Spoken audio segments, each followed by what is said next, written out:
Welcome, fellow pre-engineering students. I see you are all attempting to seek out what it means to be a professional engineer. In my seminar, I'll be discussing with all of you the possible plans and what to look out for while pursuing this goal of the utmost elite engineering status. Through my life examples, it will help you all see what might be needed to achieve this engineering dream. Let's go dive in. In this seminar, we'll be discussing the key points in finding out what kind of engineering you are. First being your school plan, second being your career plan, and third being your life plan.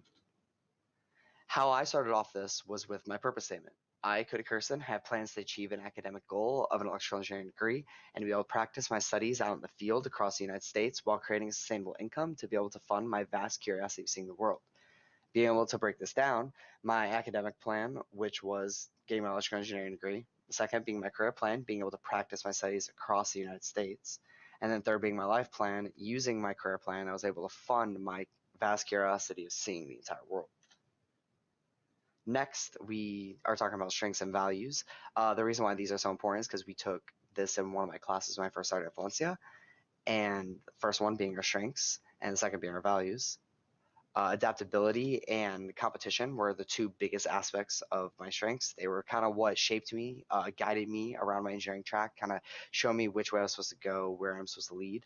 My values being curiosity and problem solving, they were the essential innovators of my field. They were the reason that I actually chose engineering and actually admired it the most and why I actually want to be an electrical engineer.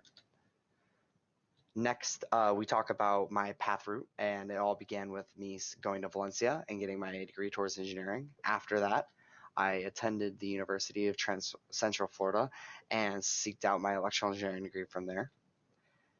During my time while at school, my values helped benefit my education significantly. First being my curiosity, motivating me to press on in my studies, allowed me to see what needed to be learned, what was up next in life.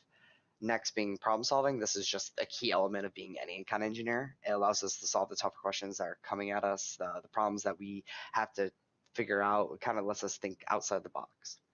Next being my strength qualities, help benefiting my education. These were obviously adaptability and competitiveness.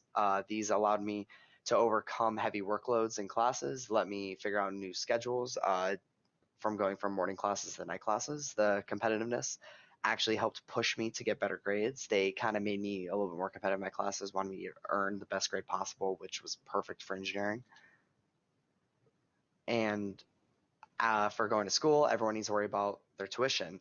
First being the Valencia tuition cost. Actually, from this one, I was able to have a positive income from this, and this was due to having financial aid scholarships. At the University of Central Florida, not so much, being slightly more expensive, actually had a significant negative. This can honestly be overcome through scholarships after transferring, being able to look out for anything like that, seeking out family help, finding ways to reduce apartment costs, using remaining Valencia outcome to reduce the cost, finding internships was a big key. This probably will help reduce it. Valencia resources. Seeking help from Valencia before I transferred was huge in aspects. First, updating my resume at the Career Center.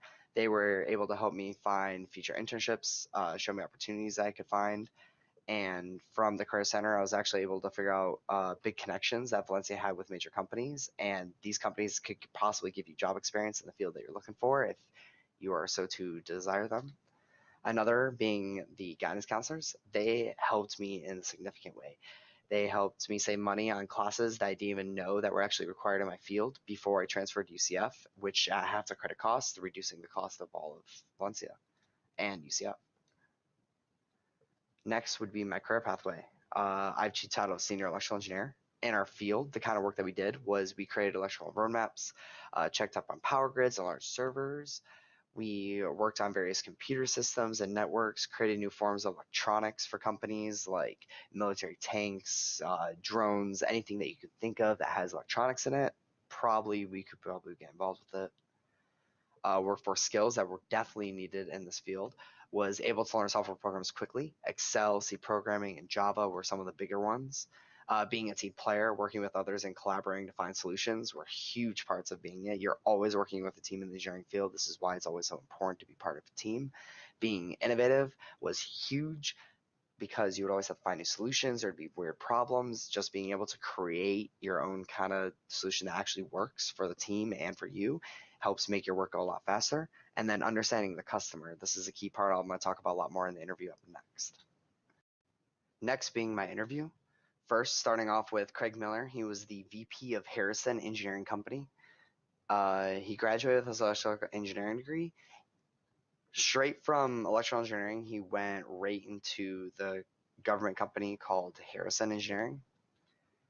From there, he practiced 3 years in the field, and after that, he transferred to management, which was essentially the budgeting for engineering most of the time. He was then invited to become the team leader of like over 1,000 employees of engineers. And after doing about 2 years of that, he was then asked to work underneath the VP of engineering. Most of the time, he did a lot of financial work after this point. At this point, he wasn't really doing too much in engineering, but because of his engineering roots, he was actually able to help out a lot of the team leaders who were essentially in charge of the engineering projects, and he was able to help out them. And from there, after being able to work in both kind of aspects of the field, he was then invited to be the head VP of Harrison after their VP retired. The most important advice that I got from this interview, first one, being the customer is the most important aspect. Understanding the customer is key.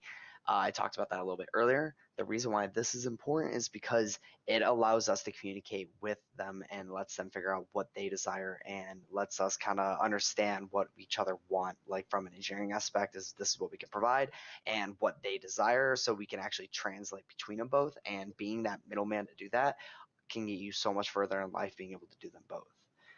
Then taking advantage of internships. Not only are internships there for people to interview you and see how you do work and kind of like shows off that you can do work, at the same time you're interviewing the companies because you can choose these companies as possible career paths in the future if you like them and want to hold on to them.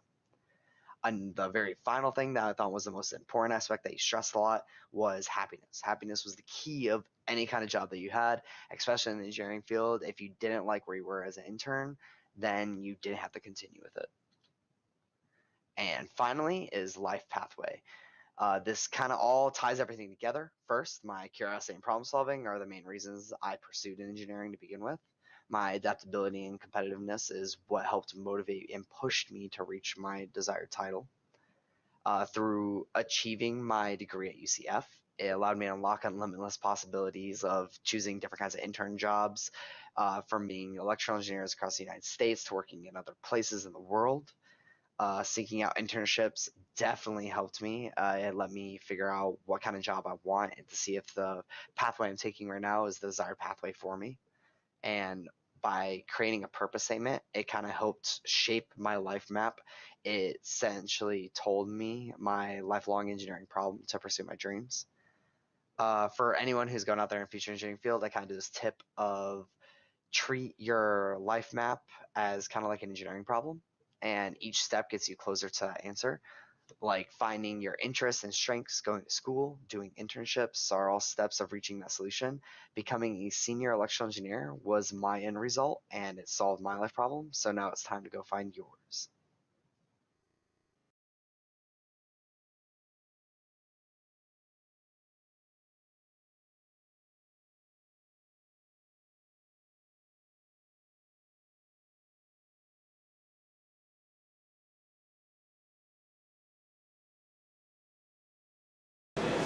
Thank you all for attending my seminar. Now it's your turn to get out there and go and solve your life problem.